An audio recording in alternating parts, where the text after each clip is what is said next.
Today's episode is brought to you by Positively Productive Systems, whose mission is to be the antidote to your stress and to provide compassionate productivity resources and coaching that help you heal and achieve.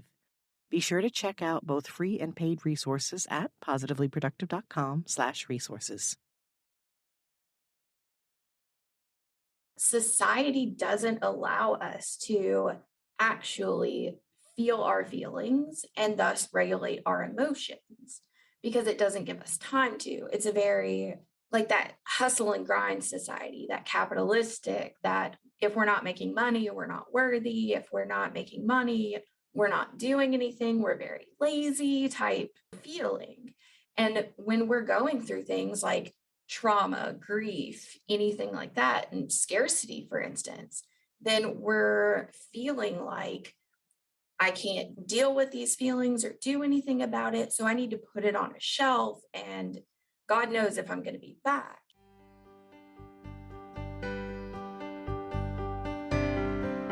You're listening to the Positively Living Podcast. I'm your host, Lisa Zawrotny, founder of Positively Productive Systems and a coach certified in time and stress management, helping clients make space for what matters most in their lives. Join me each episode and we'll talk about decluttering, stress management, habits, personalized productivity, gratitude, and so much more. I understand the overwhelm of life because I'm a wife, mom to kids and cats, and a former caregiver. I'm here to help you choose what's right for you so you can do less, live more, and breathe easier. Sound good? Let's get to it.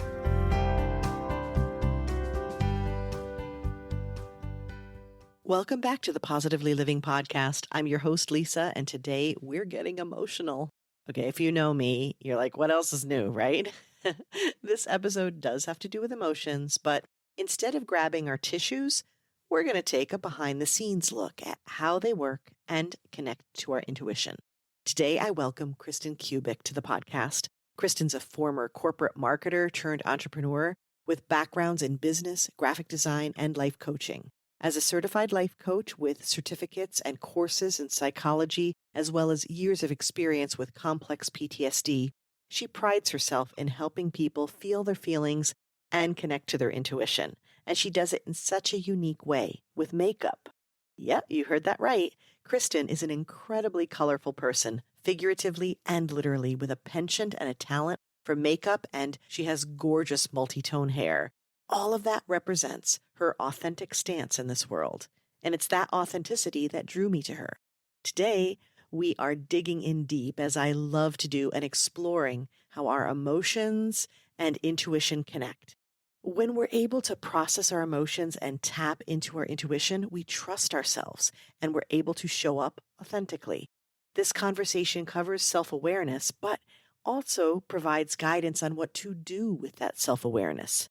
You'll walk away from this episode with the 3 functions of emotions, 3 steps to take action from them, and the surprising type of emotion anger actually is.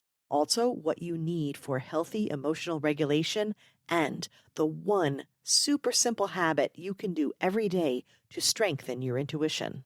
This conversation is a companion to previous episodes on trauma, authenticity, intuition, grief, and toxic positivity, and it's jam-packed with aha moments. So be sure to message me yours. I'd love to know what you thought. And when you're ready to spend more time together applying what you've learned here, head to positivelyproductive.com to find out the ways we can work together. I am so ready to help you do less, live more, breathe easier, and be happier. Welcome, Kristen Kubik, to the Positively Living Podcast. I'm excited to get emotional with you today, but in a different way.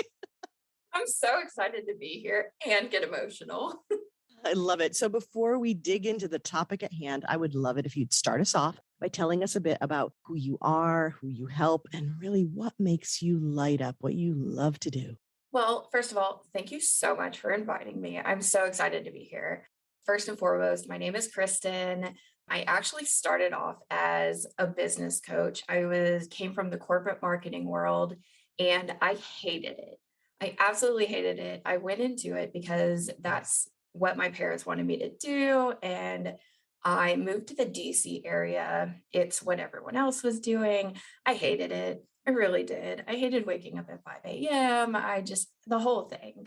I love living in leggings, let's be honest here. So I started business coaching because that's what all of my degrees are in. And I really loved helping small business owners. I just loved helping them build their businesses. I loved helping them just really get behind why they were building it. What was the reasoning? How can they use that to expand with everything they're doing? And then I started seeing a lot of like the emotional turmoil, the mindset issues, and all of that. And I started using a lot of my like psychology classes, a lot of the certificates I have, and started taking a lot of that plus the experience I had with all of my clients and started getting into more emotional coaching, intuition coaching, and really helping people do what I do now, which is really helping people start to, in a sense, feel their feelings. Because as kids, we weren't really taught to do that in our society. And that's a big thing that we all struggle with now. So I really just help people feel their feelings, but I really do it in a way that teaches you to connect to your intuition. And a lot of that, especially for women and female identifying, I help them do it a lot through makeup because we love makeup and we love like that artistic piece. So I started really helping them find their creative side whenever they really wanted to. And that's where we are today. Well, that speaks to me on so many different levels, coming from the side of being multi-passionate, multi-passionate creative and wanting to explore different things, different sides. Then, of course, the fact that on the podcast, we're constantly talking about self-awareness and what's going on with us. And then the idea that you can come at what you need to process and what you need to do from different directions. And in an interesting twist, truly your colorfulness spoke to me. We connected on Instagram. I was totally vibing with you and I think it was your comments and your attitude and your colorfulness. And it was authenticity that like jumped out at me. But then as I got to converse with you more, it was like, oh yeah, well, it's absolutely authenticity, but how do we get to that point? Right. And that's what we're always chatting about here. And I was like, yep, okay, we need to talk emotions, we need to talk intuition and connect that. We had some great conversations about intuition. We talked about tapping into your inner wisdom with Gwen Austin, and that was amazing. But now again, we're coming at it from a different angle. So I'd love it if you start us off with the concept of emotions and their functions and what the challenges are that you're seeing with your clients and what we can do with them and to understand them better and then to work with them. Ah, my favorite subject. Okay. My biggest thing is I always start off with like the functions of emotions because that's something a lot of people don't understand, especially when we're starting to talk about how to feel your feelings. And there are three basic functions of emotions. And the first one I always like to talk about is to communicate with others. When we talk about and joke about how people can see our emotions on our faces, we can't hide them and things like that, the big RBF, you know what I mean? It's such a big deal because there's a reason for it. At the end of the day, it's to tell people, hey, I'm not feeling it. Get away from me right now. Like it's to tell your husband, you're not doing it. Okay. Like, come on now. It's to tell your clients, we're not really vibing. It's to tell your dog, all right, I'm disappointed you ate my shoe. So, I mean, it's to tell all of these other people, places, things, how you're feeling. But then the next one is to communicate with yourself.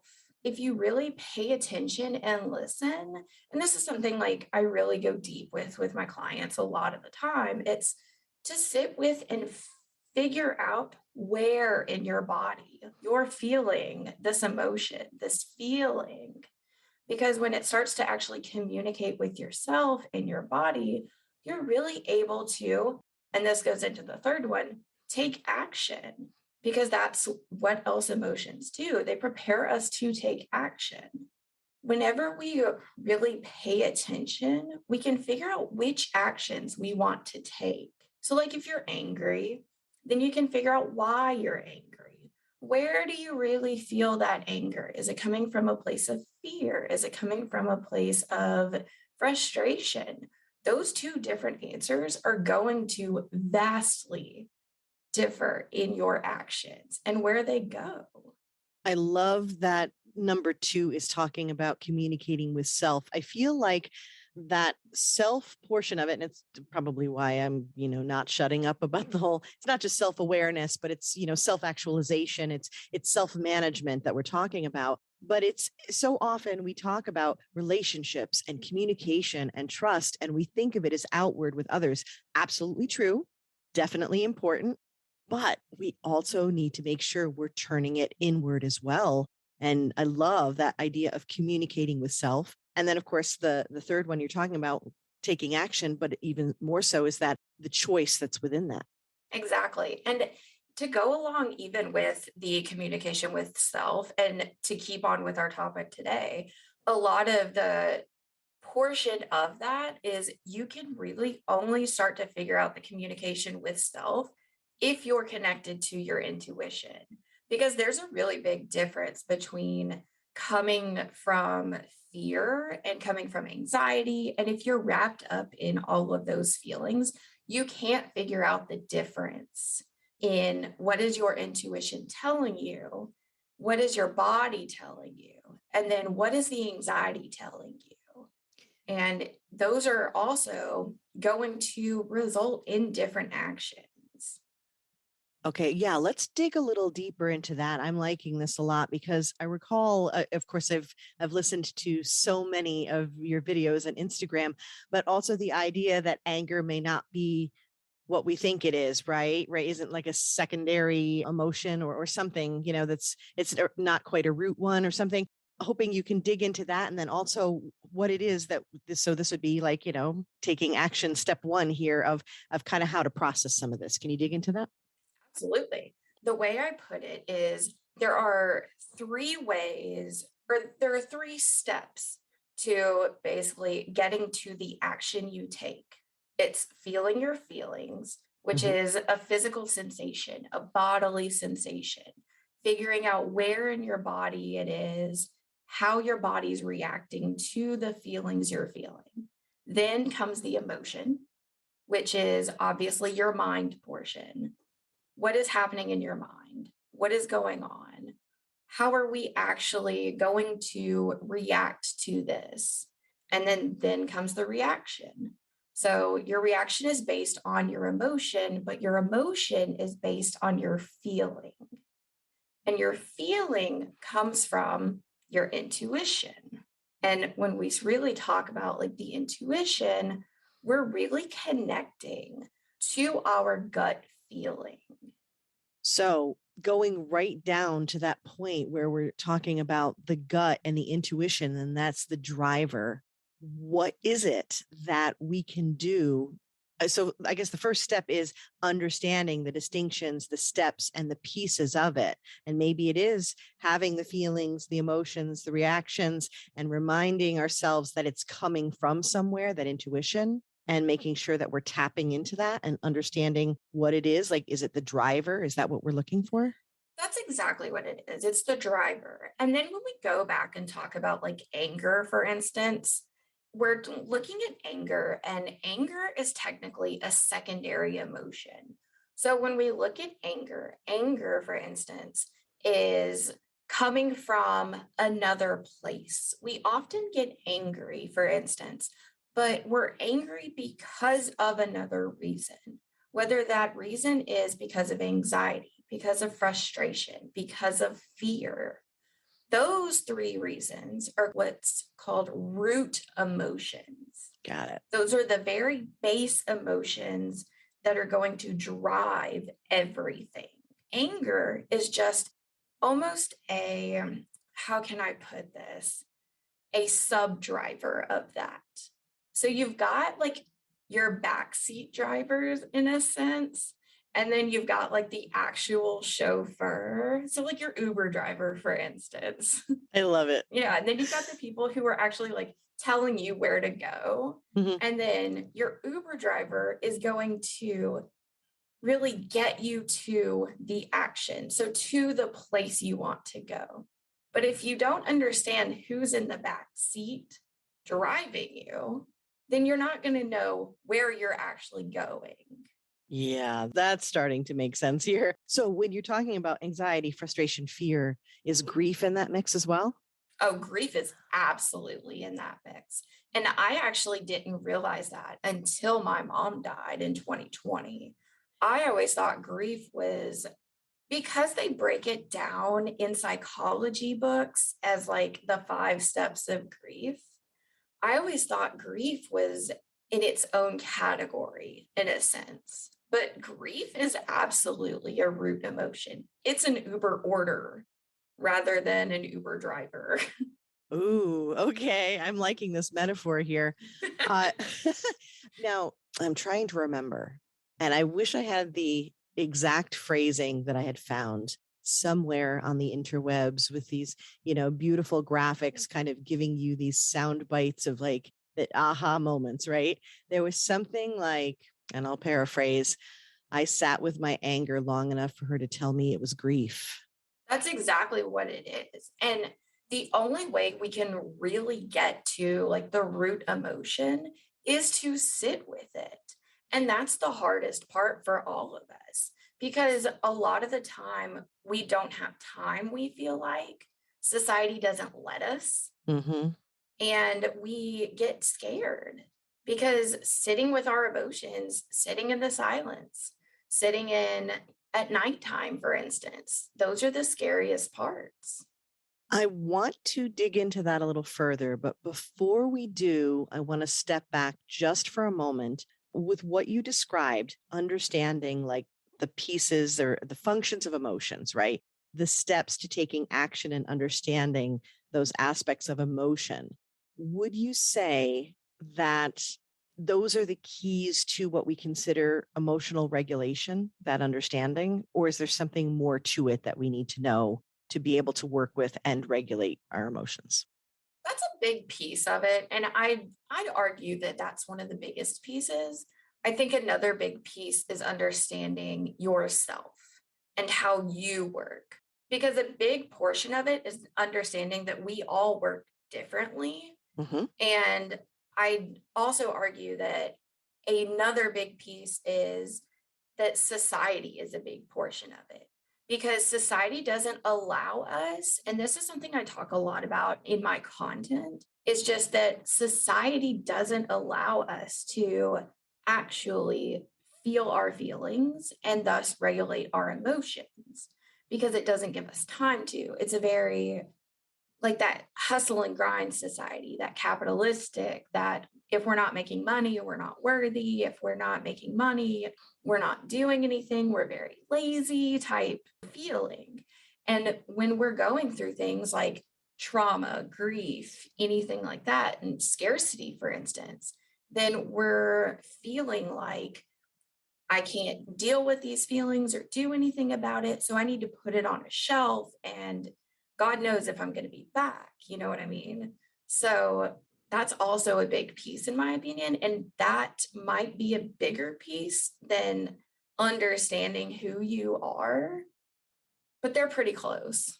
I love that you brought that up. And I think this is so important to think about these different elements. Obviously, you need to understand yourself. Then, of course, you need to understand the basic functions and the components. But what you're talking about with society is reminiscent of a couple of conversations that we've had here with Katie on grief, Katie Russler. We've talked about that aspect of sitting with grief and kind of that the messiness of it, right? And leaning into that. And then also Valerie Friedlander on toxic positivity. And in all of those conversations, this repeat topic comes up that society doesn't want us to get messy here, right? We can't get in the dirt. We can't we can't deal with the big feelings. We can't have these outbursts. And I grew up with this too, not just society, but my family culture. My mom was like, don't cry, okay, that's enough. That's enough crying. I was a crier. That's how I processed what I was doing. That's how I let it out. And so I just feel like there's this big overlap with don't get messy. And then, okay, you're stressed, but just everything is kind of stuff it down, right?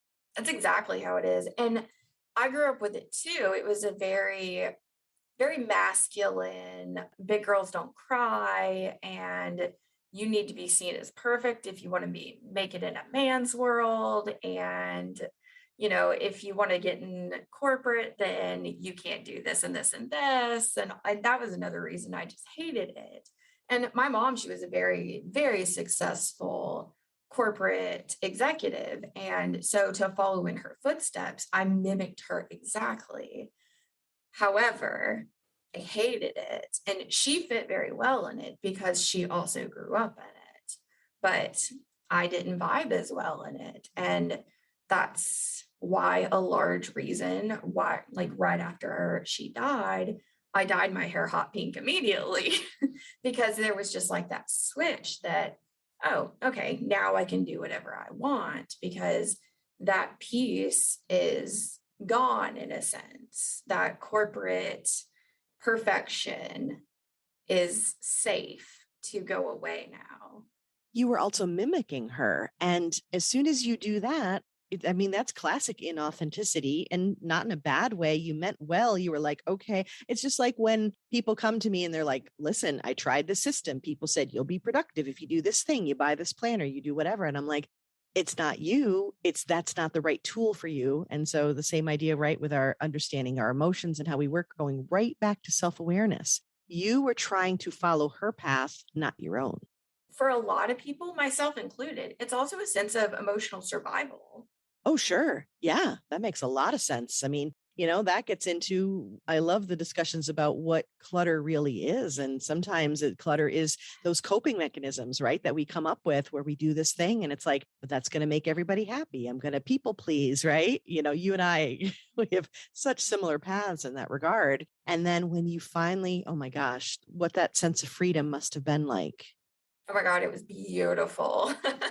As I sit here with blue and purple hair now, like, It's gorgeous, by the thank way. you. So please go to Instagram, follow us because that's one of the things, right? Let's have fun on Instagram together and take a look at Kristen's hair because it is stunning. Thank you. I appreciate it. But that's how it felt. It was such a survival technique. And then it's like the wall came down after that. And you're so right. It's like that clutter feeling. And then once you realize it, then it's easier to bring that self-awareness and then chip at it and bring it all down. Love that. Okay. I want to step into sitting with emotion, dealing with it, some steps that we can take. But before we do that, I have one other question. And it was an interesting distinction that I did pick up from your Instagram. And it's this idea of when we have our emotions, when we're processing them. I understand society's big on like, don't do that, don't get messy. And they don't want us to. And we want to, but we also can't have the floodgates open all the time, And so you were making a point that we can take it, maybe sit with it, set it to the side. And I just wanted to speak a bit to that. And maybe that is part of the processing. And the other distinction was detachment versus disassociation. I thought that was such an important distinction we should make, right? Yeah, definitely. So I think completely, and this is something that not a lot of people talk about for some reason, but I think there is a safe time and place for you always to feel and process your emotions. And I think it is up to you, each person individually, to create and decide that safe time and place. And to create and decide that safe time and place is your job as a person. However, society tends to right now, bombard us with a lot of you need to feel your feelings, you need to do this right now, unload it all. Good luck. I look at that and I just go, oh, please don't. You don't have to do that right now. Like if I just unloaded all of, my issues, my emotions, my traumas, it would be never ending. And I think I would honestly, I don't know where I would be in the shed out back at this point, just like hiding under the lawnmower because it's just a lot. It's overwhelming. But whenever you create that safe place for yourself, you can take those feelings and take them out one by one. A great analogy analogy is a jelly bean jar. Whenever you feel your feelings, if you or like you feel a bunch of overwhelming things coming up all at once, if it's not a safe time and place right this second, say like you're at your 9 to 5 and you get triggered by, a really mean customer who's screaming at you because you didn't put their fries in, then you take the jelly bean, put it in the jar. But don't forget to take that jar into your safe place and then take that jelly bean back out and then be like, this person really hurt my feelings today. How did that make me feel? And then don't forget to just feel it in your body. Where did I feel that? And then what emotion did that make me feel? How do I feel that in my mind? Okay, so what action can I take right now? Maybe I can journal that out. Maybe I need to meditate on it. Maybe I really just need to cry right now. Something like that. But whenever we get told all of this, I really need to feel my feelings right this second, all of this right now. But then they don't talk about how to make that safe place. When is a good time? Well, right now may not be it. You're allowed to do both. And that's a big portion of it. Yeah. And I think that's so important. So it's not just permission to feel your feelings, but permission to find the best time and place. And one of the words that you use that I think is so incredibly important. We talked about this on the trauma episode with Mallory Jackson as well. It's one of the first times I think we brought this up. And, it goes back to Maslow's hierarchy of needs, right? And that's the word safe. That's what we're seeking. That's what we need, right? It's such a good word, Kristen. That's exactly what it is. And then when we go even further and we talk about detachment versus dissociation, we're really looking at how am I getting absorbed by my feelings? Are my emotions really taking over my body and over my mind to where I can't think about anything else? Same whenever I'm talking to someone else. If you were talking to me and you were telling me all about your family problems, all about your work problems, and I were still stewing on it hours later, that's me absorbing your emotions. Whereas whenever I detach from it, I'm listening to your problems and I'm listening to your emotions, but I'm not taking anything away from the conversation. And it's the same thing with my own emotions. I'm able to sit there and think about my emotions, feel my emotions, but I'm not stewing on them. I'm not feeling them and just my body is just hurting from them.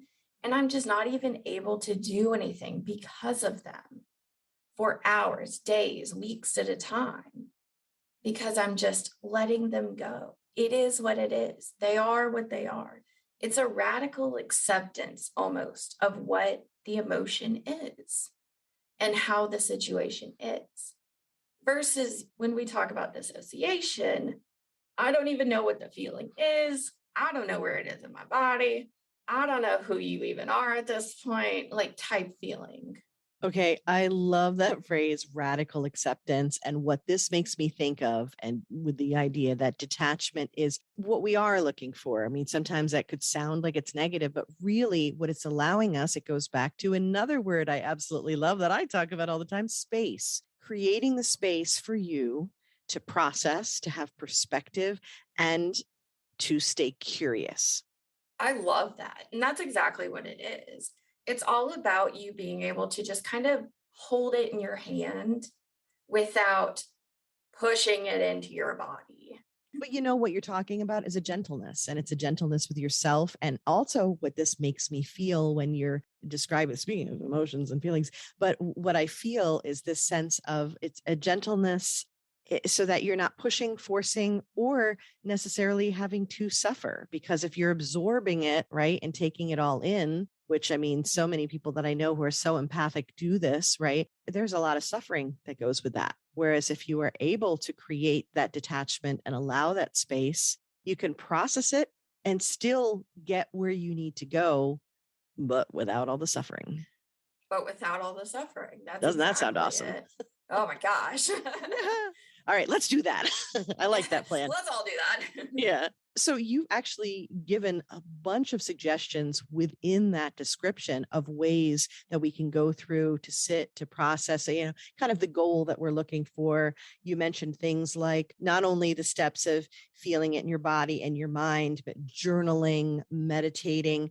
Is there anything else you want to leave us with in terms of like what we're going to do when we stop listening and we step away, like what we can do today to take healthier steps to process the emotions, to tap into the intuition and move forward happier and healthier?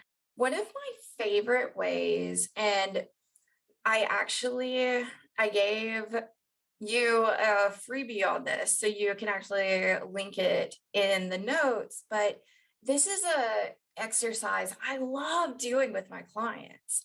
And it's all about just connecting with yourself, because the more you connect with yourself, the more you're able to make quicker decisions, not rely on external validation.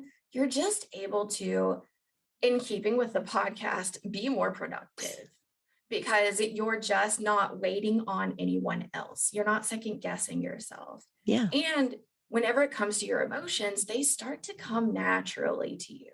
You're not questioning, how am I feeling today? What is going on? What's wrong with me? Blah, type feelings. And what I do is if I'm feeling off, if I'm trying to reconnect with myself, I wake up in the morning and I will ask every decision I'm making out loud. So, do I need to put my contacts in? Yes. Do I have a call today? Yes. Do I need to brush my teeth? Yes. Do I feel like washing my hair? What shirt do I want to wear? And I will not second guess my decision. Like today, did I want to wash my hair? No, I'm going to wait till tomorrow. So it's in a bun today. So it's just those tiny decisions that start to make you trust yourself. And thus your emotions start to become a little more clearer. Like, I didn't feel like washing my hair today. Well, why is that? Well, I'm feeling a little tired today. Why am I feeling tired? And I was able to really kind of dig into that. So it's those little bitty things start to become really big things. So you're practicing asking yourself these questions. And also this, I love this tip in asking it out loud, because to me, it makes it feel like a real conversation. That's exactly. You're having a conversation with yourself, and then your intuition kind of pops up and gives you that little, like, if it was a little like cartoon character, like Lizzie McGuire, I don't know if anyone watched that show, but like when she would pop up like on her shoulder and she'd be like, girl, yes. And then like that was her essentially like saying, please do this. And that's how it feels. Well, there you go. Okay. I think that is a phenomenal place for us to wrap things up. So, with that, and before we get into the fun rapid wrap up, would you tell us, please, where we can find you online? Yes, definitely. I am on Instagram, TikTok, and YouTube, all at Kristen Unfiltered. Okay. And those links will be in the show notes. And of course, if you're over playing on Instagram with me, you'll be able to find Kristen, no problem, because we're connected there. So, you ready for this rapid wrap up? So ready. Okay. Just fill in the blank, please. A song that lifts my spirits, makes me dance is? Anything by Kesha. That's fair. All right. I'll pick a good one, put it on the Spotify Positively Living podcast dance playlist. Pretty sure we're on volume 3 now. So you I can love it. jam out to that as well as all the other ones from guests. All right. How about a quote or mantra that inspires me that I share all the time? Fall down 7 times, stand up 8. Been my favorite since I was a kid. Yeah. I mean, that is the ultimate in resiliency. Okay. Yes. How about a resource? It could be a book or an app that's made my life better. If you're a business owner, Canva. If you're not, USPS informed delivery. I love seeing my mail every single day. You are so right. That is a handy tool to have. And you're the It's so first one good. to suggest that one. Not the first one to suggest Canva, but the first one to suggest that. So I It love is it. so good. Okay. And last but most certainly not least, what are you grateful for today, Kristen? Today, I am grateful for honestly a new case of water.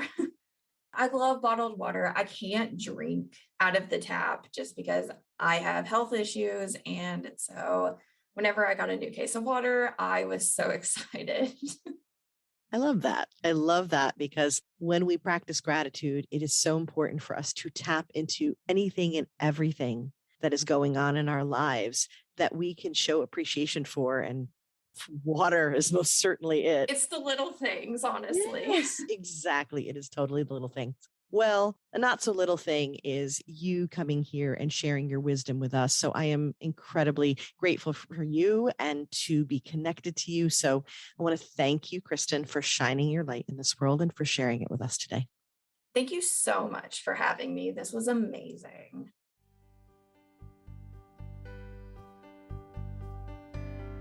Thank you for joining me today. Your time is precious and limited, and I'm honored you chose to spend it with me. If you have feedback, questions, or want to schedule a chat, head to positivelyproductive.com/connect. And if you are looking for any of the resources referenced on the podcast, from books to products to training and more, go to positivelyproductive.com/resources.